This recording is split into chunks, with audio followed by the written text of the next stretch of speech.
나누겠습니다. 샬롬 사랑합니다. 주일날 만나서 반갑습니다. 인사하겠습니다. 감사합니다. 저하고도 인사하겠습니다. 샬롬 사랑합니다. 지난 한 주 동안 또 평안하게 잘 보내셨죠? 얼굴을 보니까 또 하나님의 은혜 가운데 살다가 또 이렇게 얼굴을 뵙는 줄 믿습니다. 오늘도 또 주님께서 우리에게 귀한 날 허락하여 주셨는데 무엇보다도요 말씀 앞에 나아갈 수 있는 귀한 날 되시기를 바라고, 오늘도 오전 오후 그 모든 예배 가운데 주의 말씀을 통하여서 오늘도 위로받고 변화받을 수 있는 저와 여러분 되시기를 주님의 이름으로 축원함을 드립니다. 오늘 우리가 본문 말씀으로 룻기라는 말씀을 함께 처음으로 살펴봤습니다. 지난 말씀을 우리가 살펴보았을 때 사사기라는 말씀을 계속해서 살펴볼 수 있었는데요. 사사기 1장부터 말씀을 계속해서 살펴보면서 참 종교의 암흑기 같은 그러한 시대다라는 것을 우리가 말씀을 통해서 살펴볼 수 있었던 것이, 무엇보다도 하나님 앞에 헌신된 자가 없었다라는 것과, 그리고 하나님 앞에 쓰임 받을 수 있을 만한 그런 사람들이 찾아볼 수 없었다라는 것, 그리고 무엇보다도 이 이스라엘 백성들이 하나님을 바라보지 아니하고 우상을 섬기면서 그 우상 가운데 절을 하고 우상을 섬기면서 나아가는 그런 한 시대의 모습을 우리가 살펴볼 수 있었습니다. 그런 시대가 거의 한 400년이었습니다. 400년이 지나는 동안요 계속해서 어떤 일들이 있었냐 하면 반복되는 삶들이 있었어요. 우리가 사사기의 말씀을 잘 살펴보았던 것처럼 이 이스라엘 백성들이 하나님 앞에 죄악을 일삼고 하나님 앞에 신앙생활을 바로 하지 못했을 때 하나님께서 무엇을 주시지요? 이들에게 시험과 환난을 주게 됩니다. 그런 시험과 환난이 있을 때 이 이스라엘 백성들이 견디다 어떻게 해요? 하나님 앞에 기도를 하게 되고 그 기도를 또 하나님께서 들어 응답하여 주시죠. 그러면 하나님께서 또 사사를 세워서 이 이스라엘 백성들에게 은혜를 베풀어 주시는데, 그것도 한순간이었죠. 그런 시간이 몇 년이 흘렀냐 하면 400년이 흘렀어요. 여러분, 만약에요 사람이 이렇게 400년 동안 한 사람들을 바라봤을 때 인내하고 기다리고 또 기다리고 인내하게 되면요 사실은 사람은 지치게 됩니다. 그런데 하나님도, 우리가 알고 있는 그 하나님도 인격이 가지고 계신 하나님이거든요. 그런데 하나님도 여러분 지칠까요? 지치지 않을까요? 지치죠. 정말 그런 이 사사기 400년 동안의 그 수없이 많은 죄악 가운데 일삼는 그 이스라엘 백성들의 모습을 보면서 정말 하나님의 그 말씀 앞에 순종하며 살아가는 그 한 사람이 없을까?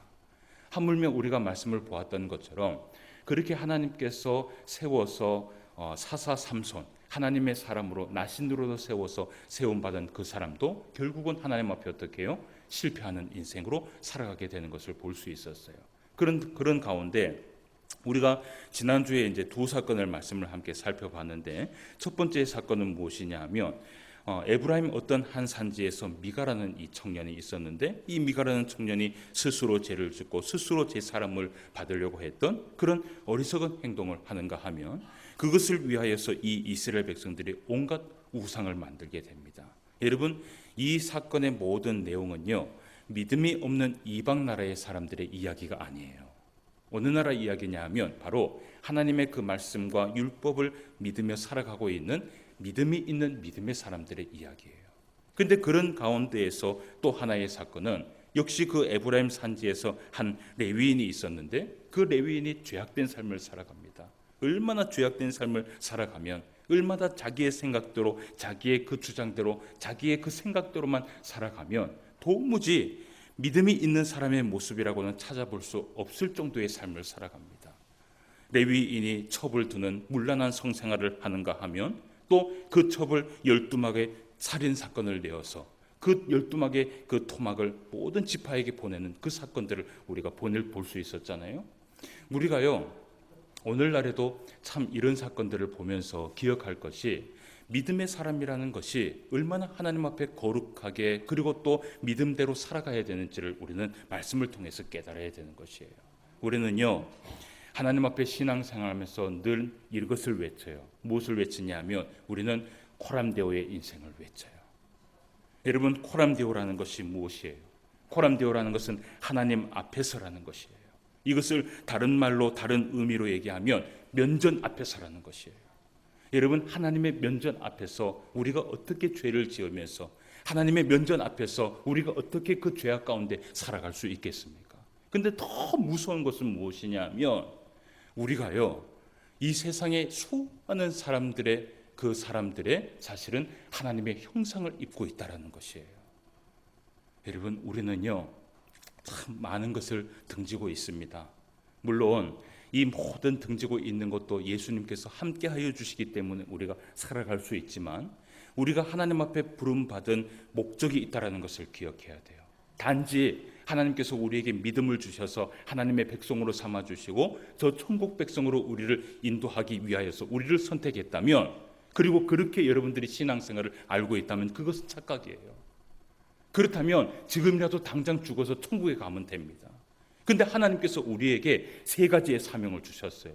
어떤 사명을 주셨어요? 생명이라는 사명을 주셨어요. 맞지요? 그리고 율법이라는 계명이라는 사명을 주셨어요. 그리고 우리가 이 땅에 살아가면서 해야 될 그 사명, 하나님께서 이 생명을 놓지 않을 때까지 우리에게 주신 그 사명이 있어요. 그 사명이 무엇인 줄 아십니까? 바로 세상에 믿지 않는 수많은 사람들에게 예수 그리스도의 복음을 전하는 것이에요. 그 목적을 우리가 가지고 하나님 앞에 태어났고 그 목적을 가지고 우리가 하나님 앞에 믿음 생활을 하고 있는데, 우리의 삶의 모습을 한번 보십시오.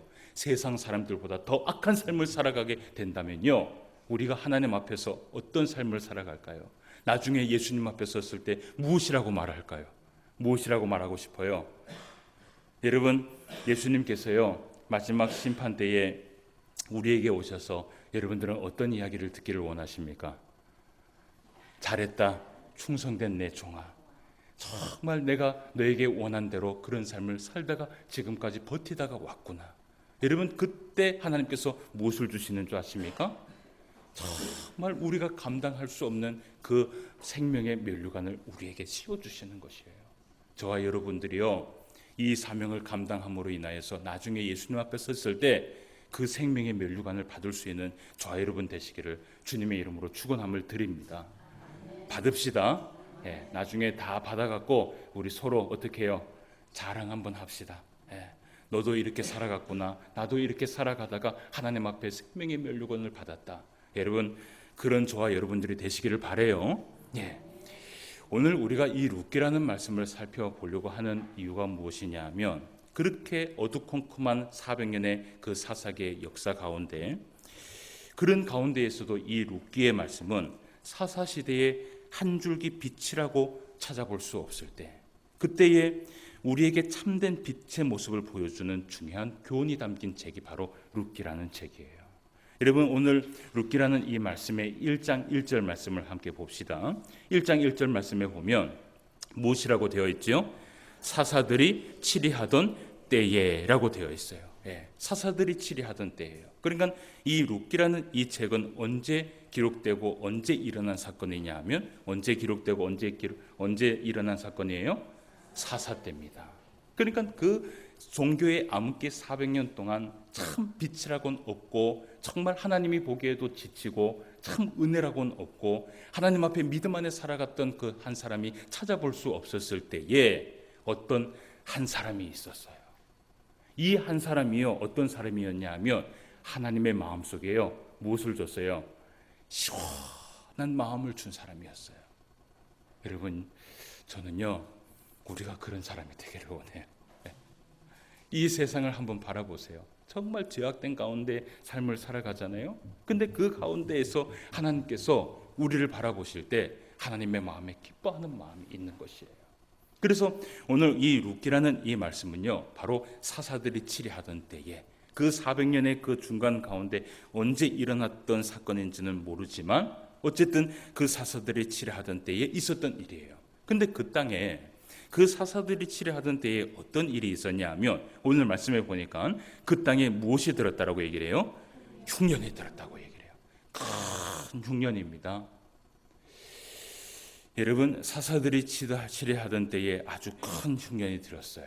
이 이스라엘 백성들이 지금 살고 있는 땅은 어떤 땅이죠? 젖과 꿀이 흐르는 가나안 땅입니다. 하나님께서요 이 이스라엘 백성들에게 이 땅을 주시기 위하여서요 그들을 40년 동안 광야길을 이끄셨고요, 그들을 시험하셨고요, 그리고 그들을 이 땅에 딱 이끄시고 난 이후에 하나님 앞에 첫 소선을 낼 때요, 정말 많은 것을 하나님 앞에 내어줄 수 있었어요. 근데 왜 사사들이 치레하던 때에 흉년이 들었을까? 여러분, 왜 흉년이 들었을까요? 왜 흉년이 들었을까요? 예, 여기에서 성경에서 흉년이 들었다라고 이야기하는 그 의미는 무엇이냐면 바로 하나님의 징계를 이야기를 합니다. 이 이스라엘 백성들이 하나님의 말씀 앞에 순종하면서 잘 살아갔다면 그러면 어떻게 할까요? 하나님이요, 넘치도록 은혜를 베풀어 주셨겠죠. 근데 하나님의 말씀 앞에 순종하지 않는 것이에요. 온갖 우상들을 섬기는 것이에요. 하나님을 의지하지 않고 말씀은 온데간데 없고 스스로 자기의 생각대로만 살아갈 때에 하나님께서 이들에게 정신을 차리게 하기 위하여서 무엇을 주시느냐 하면 때로는 하나님의 이런 흉년의 징계를 허락을 하시는 것이에요. 여러분, 성경에서 말하고 있는 징계와 저주는 완전히 다릅니다. 예, 징계와 저주에 대해서 우리가 좀 살펴봐야 되는데, 저주라는 것은 무엇이냐면 출애굽기에서 여러분 애굽 땅에 바로 왕에게 여러분 내린 그 모든 10가지의 재앙은 어떤 의미냐 하면 그것은 저주입니다. 이 저주라는 것은 뭐냐면 더 이상 희망이 없다라는 것이에요. 그러니까 저주라는 것은 무엇이냐면 그 다음이 없다라는 것이에요. 그러니까 이 바로에게 애굽 땅에 있는 이 바로 왕에게 준 10가지의 재앙뿐만 아니라 나중에 예수님이 오셨을 때 우리 가운데 마지막 심판이 있습니다. 여러분, 그 심판은 징계일까요? 저주일까요? 징계일까요? 저주일까요? 저주입니다. 저주예요. 예수님의 마지막 그 심판은요, 저주입니다. 그것은 믿는 사람들만 하나님 앞에 구원을 받을 뿐이지 믿지 않는 사람들은 그 이후로 어떻게 해요? 희망과 소망이 없어요. 그것이 바로 성경에서 얘기하고 있는 저주예요. 그런데 성경에서요, 우리에게 간혹간에 이렇게 하나님께서 징계를 주시는 이유가 있는데 그 징계는요, 항상 뒤에 무엇이 있느냐 하면 희망과 소망이 있습니다. 그래서 여러분, 선지자들을 하나님께서 보내실 때요, 우리가 가만히 보면 선지자들을 하나님이 보내서 이스라엘 백성들에게 말씀을 주실 때요, 여러분, 징계를 주실까요? 저주를 주실까요? 징계를 주십니다. 하나님은요, 한 번도 이스라엘 백성들에게 저주를 준 적이 없어요. 그래서 이 이스라엘 백성들에게 징계를 주시면서 그 징계와 동시에 그 선지자들로 하여금 무엇을 주신 줄 아십니까? 소망의 말씀을 주시는 것이에요. 우리가요, 참 선지자와 거짓 선지자를 구별할 수 있는 방법이 바로 여기에 있어요. 거짓 선지자는 무엇을 하는 사람인 줄 아세요? 거짓 선지자는요, 그저 저주하고 그저 책망하고 그저 겁박하는 사람이 거짓 선지자예요. 그러니까 사람으로 하여금 뭘 해요? 무섭게 만드는 거예요. 그런데 참 선지자는 어떤 선지자인 줄 아십니까? 참 선지자는요, 똑같이 징계가 있어요. 그러나 그 징계 가운데 그 다음에 항상 하나님께서 선지자를 통하여서 주신 것이 뭐냐면 희망과 소망의 메시지예요. 그것을 통해서 하나님께서 무엇을 말씀하고자 하느냐면 돌아오라는 것이에요. 회개하라는 것이에요. 하나님의 백성으로 다시 한번 살아가라는 것이에요. 이것이 오늘날 하나님께서 원하시는 하나님의 마음이에요. 그런데 오늘 이 이스라엘 백성들에게 징계가 떨어졌어요? 저주가 떨어졌어요? 징계가 떨어졌어요? 저주가 떨어졌어요? 징계가 떨어졌어요. 여러분, 이 징계는 어떤 의미라 그랬어요? 희망과 소망이 있어요. 그러니까 이 징계를 받았을 때에 회개하고 돌아오면 어떻게 해요? 다시금 하나님 앞에 은혜를 받을 수 있는 길이 있어요, 없어요? 있어요. 그런데 오늘 말씀에 보면 오늘 이 엘리멜렉이라는 이 사람의 그 징계를 맞이하는 그 순간을 가만히 살펴보면요, 이 엘리멜렉은 그 징계를 하나님 앞에 받았을 때 도망가 버리는 그러한 사람의 모습을 여러분 보게 돼요. 우리가 신앙생활을 하다 보면요, 분명히 한 사람에게든 공동체적이든 하나님께서 징계를 내릴 때가 있어요. 그러니까 제가 아무리 나 혼자가 신앙생활을 아주 잘한다 할지라도요, 우리가 공동체 생활을 하다 보면 교회에 하나님께서 시험을 주실 때가 있거든요. 근데 그것도 사실은 우리가 다 어떻게 해요? 내가 아무리 신앙생활을 잘해도 어떻게 해요? 감당해야 될 몫입니다. 그리고 때로는 하나님께서 우리 스스로에게, 한 사람에게 하나님께서 징계를 내릴 때가 있어요. 근데 그렇게 징계를 내릴 때에 세 종류의 사람이 있습니다. 분명히 이것은 딱 나누어져요. 하나님이 시험과 환난을 줄 때 딱 세 종류의 사람이 있는데, 첫 번째는 어떤 사람이냐면 하나님께 반항하는 사람이 있어요. 예. 그러니까 받아들일 수 없다라는 거예요. 예. 얼마나 고집이 세면 하나님께서 주신 그 시험과 환난을 나는 어떻게 해요? 받을 수 없다라고 땡깡을 부리면서 기도하면서 난리를 부립니다.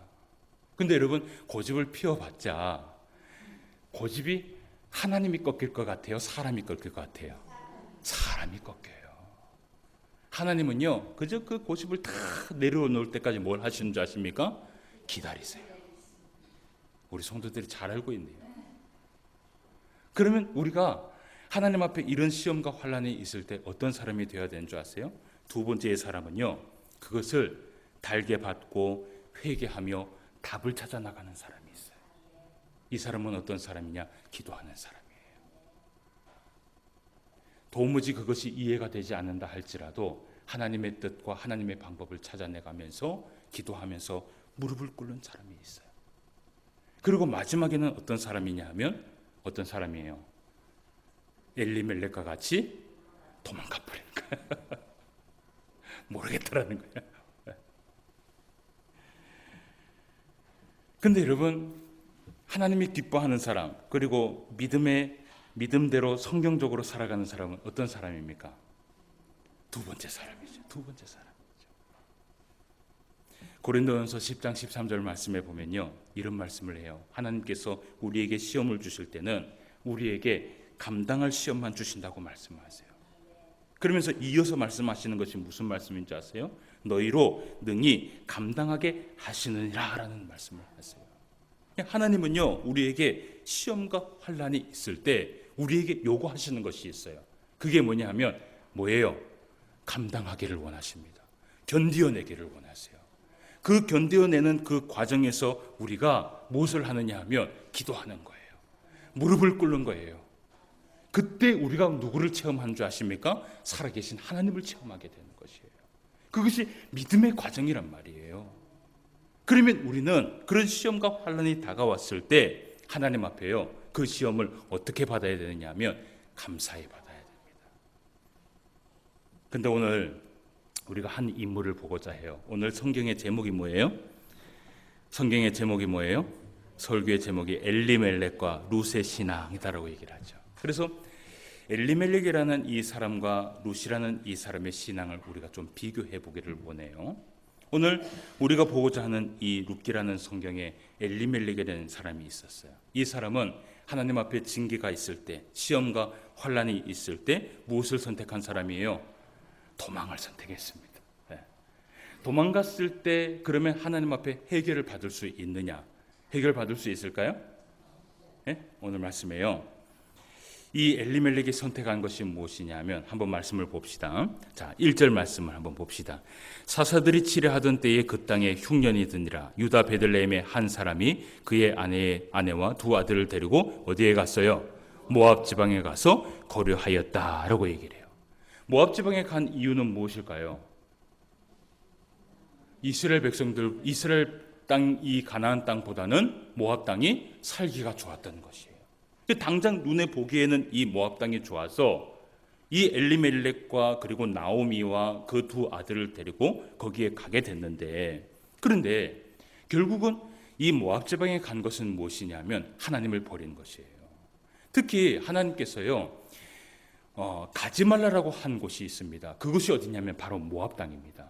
이 모압 땅은 우방신들의 가득한 그런 땅이고요. 이 모압 땅에 있는 이 사는 사람들의 우상이 무슨 신이냐면 그모스 신입니다. 그러니까 이때 당시 우리 오늘날 같은 경우에는 여러분 보통 이사를 할 수 있습니까? 없습니까? 이사를 할 수 있어요? 없어요? 포항에 살다가 서울에 일이 있어갖고 가게 되면 가야 됩니까? 안 가야 됩니까? 가야 되죠. 그러면 서울에도 교회가 있어요? 없어요? 있지요. 그러면 서울에서 신앙생활 잘하면 됩니까? 안 됩니까? 잘하면 되죠. 물론 그 서울에서 포항 땅까지 오면 참 은혜롭겠지만 어떻게 그렇게 신앙생활을 합니까? 그러니까 오늘날에는요, 이것이 사실은 이해가 안 되는 일이 아니에요. 근데 이때 당시에는 이해가 되지 않는 것이 뭐냐면, 여러분, 하나님께서 주신 땅은 어떤 땅이냐면 가나안 땅이에요. 이스라엘 백성들은요, 이 가나안 땅에서 슬프나 기쁘나 어떻게든지 이곳에서 무릎 꿇고 기도하고 이곳에서 살아야지만 하는 그런 사명을 가지고 있어요. 근데 이 엘리멜렉이라는 사람이 하나님이 주신 그 기업을 다 마다하고 어디로 갔느냐? 모압 땅으로 가버리게 됩니다. 모압 땅으로 갔다는 건 뭐냐면, 내가 이제 하나님을 버리고 누구의 신을 모시겠다고, 그모스의 신을 모시겠다고 가버리게 된 거예요. 여러분, 결론은 하나지요. 하나님을 섬기지 않겠다고 결심하고 그 하나님을 버리고 그모스 신을 섬기는 모압 땅으로 갔을 때, 여러분, 당장 눈앞에는 그곳이 많은 것이 있었다 할지라도 그의 인생이 어떻게 했을까요? 결국은요, 모든 것을 잃어버리는 인생이 되어버리는 거예요. 오늘 본문 말씀을 우리가 읽어보았는 것처럼 이 엘리멜렉이 모든 것을 다 잃어버리는 순간까지 몇 년이 걸렸냐면 10년이 걸렸어요. 그 10년 동안 어떤 일들이 일어났느냐? 엘리멜렉이 죽었습니다, 처음에는. 그리고 시간이 흐르고 난 이후에 그의 아들 말론과 기론이 죽었어요. 나중에 남은 사람이 누구예요? 그의 부인 나오미와 그리고 말론과 기론의 며느리 2명이 남게 되는 것이에요. 많은 사람들이요, 이 룻기라는 책을 나오미와 룻기의 효가 있는 책이라고 이야기를 해요. 근데 이 성경을 가만히 살펴보면 사실은 이것은 효를 주제로 효를 이야기하는 그 책이 아니라 사실은 다윗 왕의 이야기를 하고 있는 책이 룻기의 책입니다. 사사시대에요, 어둠의 암흑기라고 말하는 이 시대에 어느 한 사람도 하나님 앞에 헌신하고자 하는 사람이 없을 때에 하나님께서 한 이방 여인으로 하여금 누구를 점지느냐? 하나님께서 다윗 왕을 점지우고 그 다윗 왕을 태어나게 하기 위하여서 이런 일들을 만들어가는 성경이 바로 무엇이냐면 룻기라는 성경이에요.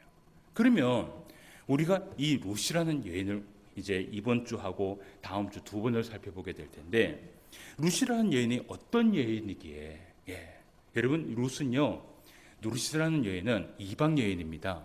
그리고 이 룻이라는 여인은 처음부터 하나님을 섬겼던 사람이에요? 아니에요. 그의 원래 신앙의 중심은 어디에 있느냐 하면 그모스 신앙이 있어요. 우상을 섬기는 자예요. 근데 이 룻이라는 이 여인이 어떤 여인이었기에 하나님께서 그를 사용하셨을까? 여러분, 우리는 그 말씀을 좀 살펴봐야 돼요. 그래서 우리가요, 말씀을 살펴본 가운데에서 6절부터 13절까지 말씀을 함께 살펴봅시다. 거기에 살펴보면 어떤 일들이 일어나는지 한번 보도록 하겠습니다. 6절 말씀부터 13절까지예요. 같이 한번 봅시다. 그 여인이 모압 지방에서 여호와께서 자기 백성을 돌보시사 그들에게 양식을 주셨다 함을 듣고 이에 2 며느리와 함께 일어나 모압 지방에서 돌아오려 하여 있던 곳에서 나오고 2 며느리도 그와 함께 하여 유다 땅으로 돌아오려고 길을 가다가 나오미가 2 며느리에게 이르되 너희는 각기 너희 어머니의 집으로 돌아가라. 너희가 죽은 자들과 나를 선대한 것 같이 여호와께서 너희를 선대하시기를 원하며 여호와께서 너희에게 허락하사 각기 남편의 집에서 위로를 받게 하시기를 원하노라 하고 그들에게 입맞춤에 그들이 소리를 높여 울며 나오미에게 이르되 아니니이다. 우리는 어머니와 함께 어머니의 백성에게로 돌아가겠나이다 하는지라. 나오미가 이르되 내 딸들아 돌아가라. 너희가 어찌 나와 함께 가르느냐? 내 태중에 너희의 남편들 아들들이 아직 있느냐? 내 딸들아 되돌아가라. 나는 늙었으니 남편을 두지 못할지라. 가령 내가 소망이 있다고 말하든지 오늘 밤에 남편을 두어 아들들을 낳는다 하더라도 너희가 어찌 그들을 자라기를 기다리겠으며 어찌 남편 없이 지내겠다고 결심하겠느냐? 내 딸들아 그렇지 아니하리라. 여호와의 손이 나를 치셨으므로 나는 너희로 말미암아 더욱 마음이 아프도다. 아멘. 13절까지만 말씀을 봅시다. 오늘 말씀에 보면요, 대충 내용의 전개를 좀 아시겠죠. 그러니까 10년이 지나고 난 이후에 엘리멜렉도 죽고 말론도 죽고 기론이 죽었습니다. 그런데 이 10년이 지나고 난 이후에 이 나오미가야 한 가지 깨달은 것이 있었어요. 뭘 깨달았냐 하면 남은 재물도 없고 남편과 2 아들도 다 잃고 난 이후에 여호와의 손이 누구를 쳤어요? 나를 치었구나. 그것을 몇 년 후에 알았어요. 10년 후에 알았는 것이에요. 남편도 죽고 그 두 아들도 다 죽고 난 이후에 이 나오미가 깨달은 것이, 야, 하나님께서 나를 치셨어. 그러니까 이 나오미가 그 하나님께서 치신 것을 알고 어떻게 하려고 합니까? 다시 베들레헴에 돌아가려고 하는 거예요. 그런 과정에서 오늘 이 두 명의 며느리가 등장을 하게 돼요. 이 두 명의 며느리가 어떻게 하려고 해요? 말씀해 보니까, 제가 이렇게 말씀을 읽어드리는 이유는 뭐냐면, 여러분, 말씀 안 읽고 제가 그저 이야기처럼 그렇게 얘기를 해도 돼요. 그런데 말씀을 우리가 읽어보는 이유가 정말 그러한가 하기 위해서 보는 것이고요. 그리고 여러분들이 자꾸 이렇게 성경을 보는 눈을 넓혀야 되는 거예요. 그래야지만이 성경을 읽을 때 이 성경이 이렇구나라는 것을 여러분 알 수 있어요. 여러분, 오늘 우리가 말씀을 읽어봤는데 이 두 명의 며느리가 어떻게 하려고 해요? 어머니하고 같이 가고자 하는 거예요. 여러분, 마음이 착해요, 안 착해요? 참 착하죠. 여러분, 이렇게 사실은 한순간에 결단을 해서 어머니와 함께 살겠다고 그렇게 마음을 먹은 것이 쉬운 결단이 아닙니다. 아까도 얘기했던 것처럼 여러분, 모압 땅을 버리고 이스라엘로 가겠다라는 것은요, 아까 얘기했던 것처럼 자신의 신을 버리고 어떻게 해요? 내가 이제는 여호와를 섬기겠다라는 그 믿음이 여기에 있는 것이에요. 그리고 오늘 말씀해 봐요. 나오미가 이제 더 이상 아들을 낳을 수 있는 기회가 있어요, 없어요? 더 이상 없어요. 그러면 어머니와 함께 가겠다는 그 말은 뭐예요? 나도 어머니처럼 뭐가 되겠다라는 거예요? 평생 갑으로 살겠다라는 거예요. 참, 어쨌든 그런 마음이 어때요? 여러분, 선합니까, 선하지 않습니까? 선하죠. 근데 결국은 오늘 말씀해 보면 어떤 일들이 일어나냐 하면, 첫 번째 며느리는 어쨌든 그 어머니의 만류에 돌아가게 되고요. 그 두 번째 룻이라는 이 며느리가 정말 선한 마음과 정말 헌신된 마음으로 이 나오미와 함께 그 이스라엘로 걸어가게 되는 것을 우리가 보게 돼요. 근데 그런 과정 속에서 이 며느리의 룻의 신앙 고백을 우리가 좀 볼 필요가 있어요. 그 마음속에 어떤 신앙 고백이 있었는가, 그 말씀을 한번 봅시다. 15절 말씀부터 18절까지 말씀을 한번 봐요. 15절 말씀부터 18절까지 어떤 말씀이 있는지 한번 자세히 한번 들여다봅시다. 나오미가 또 이르되, 보라, 내 동서는 그의 백성과 그의 신들에게로 돌아가나니. 누구에게로 돌아갔어요? 그의 백성과 그의 신들에게로 돌아갔다라고 얘기를 하죠. 그렇죠. 돌아가나니 너도 너의 동서를 따라 돌아가라 하니, 룻이 이르되, 내 어머니를 떠나며 어머니를 따르지 말고 돌아가라 강건하지 마옵소서. 어머니께서 가시는 곳에 나도 가고 어머니께서 머무시는 곳에서 나도 머물겠나이다. 어머니의 백성이 누구의 백성이에요? 나의 백성이 되고, 어머니의 하나님이 누구의 하나님이요? 나의 하나님이 되시리니, 어머니께서 죽으시는 곳에서 나도 죽어 거기에 묻힐 것이라. 만일 내가 죽는 일 외에 어머니를 떠나면 여호와께서 내게 벌을 내리시고 더 내리시기를 원하나이다 하는지라. 나오미가 룻이 자기와 함께 가기로 굳게 결심함을 보고, 같이 읽어봅시다. 시작. 그에게 말하기를 그치니라. 아멘. 결국은 결론은 뭐예요? 결론은 이 나오미와 룻이 하나님의 그 나라, 그 이스라엘 백성으로 다시 돌아가게 되는 거예요. 근데 오늘 여러분, 이 말씀 가운데 이 룻의 신앙 고백을 한번 보세요. 뭐라고 얘기하는지 한번 보세요.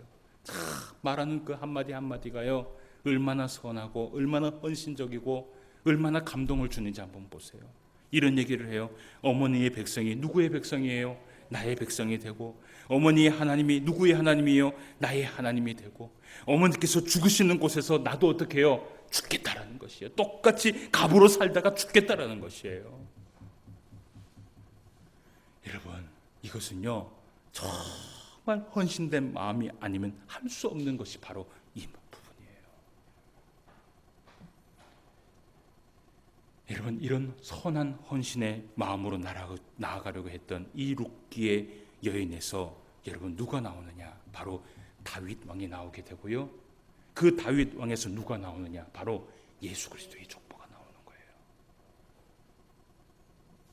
오늘 우리가요, 설교를 보면서, 설교의 제목을 보면서 엘리멜렉과 룻의 신앙은 신앙이라는 제목으로 말씀을 함께 나눠봤어요. 근데 이제 다음 주에 가면 우리가 전체적인 내용들을 다 보게 되겠지만 오늘은 이 엘리멜렉과 룻의 신앙에 대해서만 우리가 보도록 합시다. 엘리멜렉이라는 이름의 뜻이 무엇인 줄 아십니까? 엘리멜렉이라는 이름의 뜻은요, 하나님은 우리의 왕이다 라는 이름의 뜻이 있어요. 이름을 잘 지었어요? 못 지었어요? 참 잘 지었죠. 믿음의 이름입니까? 아니면 믿음의 이름이 아닙니까? 믿음의 이름이죠. 엘리멜렉이라는 이름의 뜻, 하나님은 우리의 왕이라는 뜻이에요. 그러나 그러한 믿음의 이름을 가진 자도 하나님의 징계 앞에서 공동체를 몰라하고 회개하지도 아니하고 자기만 살 것이라고 도망을 가버린 엘리멜렉. 결국 그에게 남은 것은 무엇이냐? 무엇이에요? 아무것도 없어요. 결국 하나님께서 모두 거두어 가시는 그런 모습을 우리가 보게 돼요. 그런데 이방 우상을 섬기고 이방 여인이라 할지라도 오늘 룻이 이야기를 해요. 어머니의 백성이 내 백성이고 하나님의 어머니의 하나님이 나의 하나님이다 라고 고백하면서 자신을 온전히 헌신한 한 여인이 있었어요. 여러분, 이 말씀은요, 하나님은 우리의 왕이라는 이름을 가진 믿음의 사람도 백성을 버리고 하나님을 버리면 어떤 결과가 있는지를 보여주는 말씀이고요, 혹은 모압 여인 그모스의 백성이라도 하나님께로 돌아와 헌신하며 나아가면 누구의 백성이 돼요? 하나님의 백성이 될 뿐만 아니라 모든 것을 합력하여 선을 이루시는 하나님의 그 선한 모습을 보는 것이 바로 이 성경이에요. 우리가 신앙생활을 하면서요, 우리 가운데 시험과 환난이 올 때가 있어요. 여러분, 그때 무엇을 해야 될 때인 줄 아십니까? 기도할 때예요. 그리고 그때 하나님께서 요구하신 것이 무엇인 줄 아세요? 우리들의 헌신이에요. 우리 가운데 어떠한 시험과 환난이 있을 때 그때가 바로 기도할 때이고 그때가 바로 헌신할 때예요. 여러분, 그러한 때가 우리에게 일어날 때를 대비해서 어떤 말씀을 보는 줄 아세요? 이런 말씀들을 보는 것이에요. 우리는 엘리멜렉의 인생을 살아야 될까요? 룻의 인생을 살아야 될까요? 룻의 인생을 살아야 됩니다. 룻의 인생을 살아야 돼요. 제가 한번 그 오후 예배 때 설교를 하면서 이런 얘기를 한 적이 있어요. 고린도 전후서의 말씀을 제가 늘 전하면서 우리 교회도 시험이 올 때를 대비해서 이런 말씀들을 어떻게 해요? 봐야 된다고 제가 얘기를 했죠. 그러니까 교회는요, 시험이 올 수 있습니까? 없습니까? 시험이 올 수 있어요. 넘어질 수 있어요. 하나님께서요, 우리를 시험하기 위하여서요, 우리의 믿음을 보기 위해서 하나님이 우리에게 뭔가 하나를 던져줄 때가 있어요. 근데 그것을 던져줄 때 어떤 한 사람은 어떻게 해요? 반항합니다. 근데 어떤 한 사람은 어떻게 해요? 그것을 알고 하나님의 뜻을 바라보면서 기도하는 사람이 있어요. 헌신하는 사람이 있어요. 그걸 누가 알아주는지 아세요? 하나님이 알아줘요. 그리고 어떤 한 사람이 있어요. 어떻게 해요? 도망가 버린 사람이 있어요.